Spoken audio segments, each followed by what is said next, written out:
There's a growing schism in the squad player base.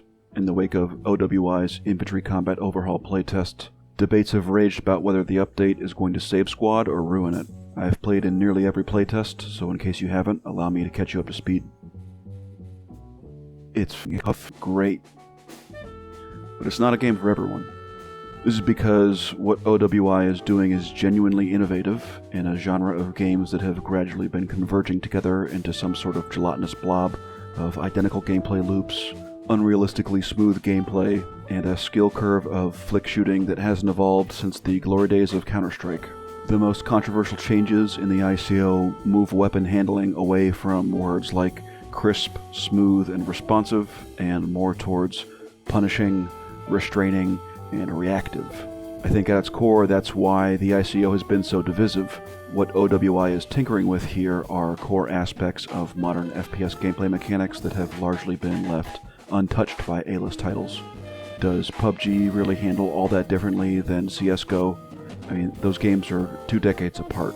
The two changes that seem to have triggered the most people are recoil so harsh and unpredictable that it can blur your screen and you lose sight picture, and you become unable to see where your shots land.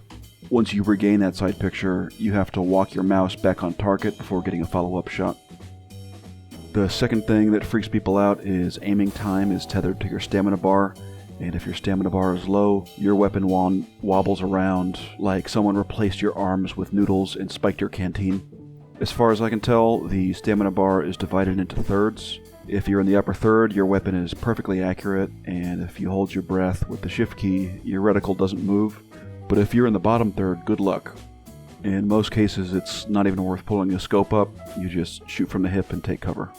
If you've burned all your stamina, it can take 3+ seconds to aim down sight. It's like you're shooting from a boat. And that's not a mechanic that has its boundaries pushed.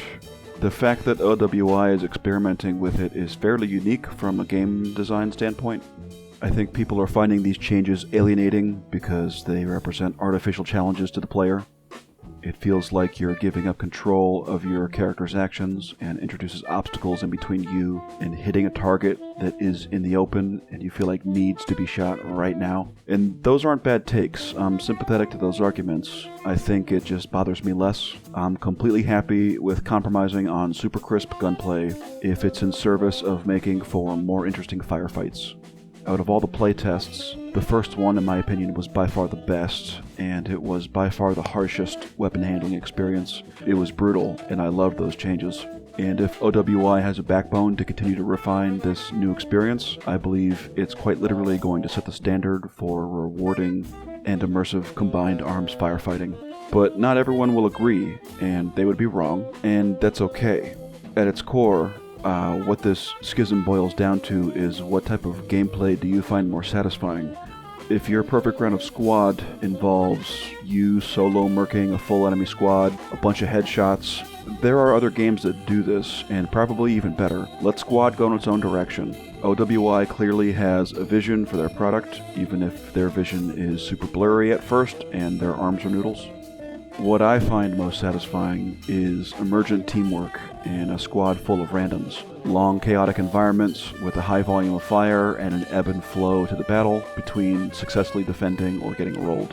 Having time to react to battle lines that shift gradually, it allows for reactivity on a micro and macro level. The overhaul playtests have been starting to touch on this type of complex gameplay. It just doesn't exist in a lot of modern games, and I'm into it. I would gladly endure sloppy weapon handling and oppressive ADS times if it meant that I could experience the type of battles that you used to get in Project Reality back in its glory days. In fact, this is explicitly referenced in the original post OWI made about the ICO. They wanted to bring back those war story moments that people can reminisce about. To this day, my cousin and I can swap stories about wild rounds we had from PR back in the heyday.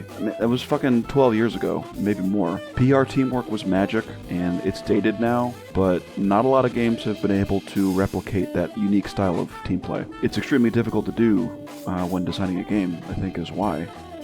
It's a really good sign that old school PR players like DB Zhao and DJ Slorgs, shout out 94.9, are jumping into the overhaul. A lot of people are really interested to see what OWI is going to do with this, and the hype is real. I could never play Vanilla Squad. In its current iteration, it plays like an arcade game. Quick rounds that provide no red meat, casual shoot 'em up, low pressure, that gives you a dopamine bump when you get a headshot. I mean, all due credit to OWI for getting their game to a top 50 player base on Steam, but that gameplay loop just doesn't do it for me. And it was sad, because Squad originally was a sort of next-gen PR2, so hardcore and challenging, and it just fell way short in its current form. To be effective, team play needs to be a necessity, not a suggestion. To get there, Squad needs more than an ICO filled with half measures and compromises. It needs a legitimate overhaul, it needs strategic substance and coordination, and not fob spam. It needs challenging gameplay that better approximates how ineffective small arms battles are in the real world. It needs punishments for poor decisions made by you or your SL. The team that has the most elite shooters shouldn't always win against a team that coordinates better. Ultimately, I want to see gunplay nerfed so that strategic thinking and effective coordination and communication can be buffed. In doing so, it will separate itself from a slew of nearly identical games, all competing for the same player base. Ultimately, some people are going to leave, which sucks because I'm secretly looking forward to wrecking a bunch of Zoomers. But I think whatever player base gets pushed out with these changes will eventually be replaced by others that will get drawn in. I'm optimistic that Squad could come to represent a genuinely unique experience in the online FPS genre, and if we have to sacrifice our cheek weld to get there, so be it.